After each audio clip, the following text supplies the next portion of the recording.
বন্ধুরা, রাজনৈতিক দলগুলোকে নির্বাচনী ব্যয়ের হিসাব দিতে এবার নির্দেশ দিয়েছেন ইসি।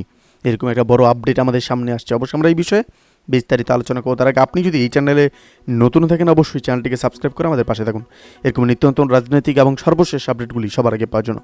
বন্ধুরা, দ্বাদশ জাতীয় সংসদ নির্বাচনে অংশগ্রহণকারী রাজনৈতিক দলগুলোকে তাদের নির্বাচন সংশ্লিষ্ট ব্যয় বিবরণী দাখিলের জন্য নির্দেশনা দিয়েছেন নির্বাচন কমিশন অর্থাৎ ইসি। বৃহস্পতিবার এক বিবৃতিতে এই তথ্য জানান নির্বাচন কমিশন। বিজ্ঞপ্তিতে বলা হয় যে গণপ্রতিনিধিত্বে আদেশ 1972-এর 44 গগন এবং 1 ও 5 অনুচ্ছেদ অনুযায়ী দ্বাদশ জাতীয় সংসদ নির্বাচনে অংশগ্রহণকারী নির্বাচন কমিশনে নিবন্ধিত রাজনৈতিক দলগুলোকে নির্বাচন সমাপ্ত হওয়ার 90 দিনের মধ্যে অর্থাৎ নির্ধারিত সময়ের মধ্যে নির্বাচন সংশ্লিষ্ট ব্যয় বিবরণী নির্বাচন কমিশনে দাখিল করার বিধান রয়েছে। গত 7 জানুয়ারি দ্বাদশ জাতীয় সংসদ নির্বাচন অনুষ্ঠিত হয়েছে। নির্ধারিত সময়ের মধ্যে দ্বাদশ জাতীয় সংসদ নির্বাচনে অংশগ্রহণকারী রাজনৈতিক দলগুলোকে তাদের নির্বাচন সংশ্লিষ্ট ব্যয় বিবরণী দাখিলের জন্য নির্বাচন কমিশন কর্তৃক নির্দেশনা প্রদান করা হলো।